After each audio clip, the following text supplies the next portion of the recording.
আমি অনুরাগে বাঁধি বাসা।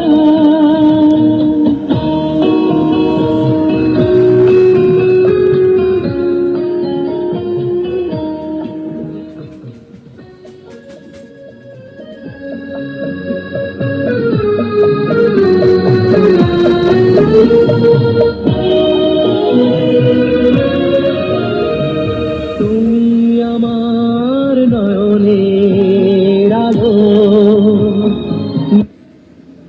ওদেরকে পাহারা দেওয়ার জন্য তোকে দুজন দিলাম। আর মেয়ে মাকে পাহাড় দেওয়া নামিয়ে দিলাম। খালিক মালিক দুলাভাইয়ের কাছে বসলো বাংলা ঘরে। বাবা ডাকাতে নিয়ে তো বাবা দেখতে পেয়েছিল, বললো মেয়েকে বলো দেখো 5 দিন যাবত তোমার স্বামীর সঙ্গে তার কথা তুমি বলছো, ওই স্বামীর সঙ্গে তোমার কোনো কথা নেই। তোমার স্বামীকে মাইয়া প্রয়োজন হলে টাকা পয়সা দিয়ে থেকে উচ্চ ঘরে তোমাকে দিয়ে দেবো। তাই তো কি বললো, তুমি তো আমার আজীবন টাকা দিচ্ছিলে, তোমাকে আমি ছিলাই, আমার কথা মতো তোমার চলতে হবে। কথা শুনে মেয়ে তখন গেল পাগল হইয়া, কাঁদতে কাঁদতে বলতে লাগলো মায়ের কাছে যাইয়া, শোনো শোনো মা গো রে তোমারে জানাই, আমি বর্তমান থাকিতে যদি স্বামী মরে যায়, আর আমি বাঁচলে কি লাভ হবে, আমি কলঙ্কিনী হব জগতে রে, আমি বাঁচলে কি লাভ।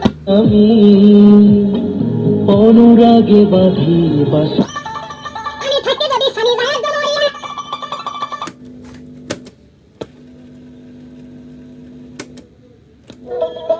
কথা শুনে মেয়ে তখন গেল পাগল হইয়া, কাঁদতে কাঁদতে বলতে লাগলো আমি মাগ মরে যাব মায়ের কাছে যাইয়া, শোনো শোনো মা জননী তোমারে জানাই, আমি বর্তমান থাকিতে যদি স্বামী মরে যায়, আগো আমি বড়ি খাইয়া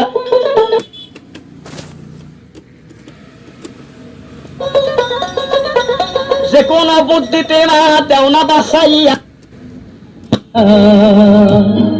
তোমার আলোতে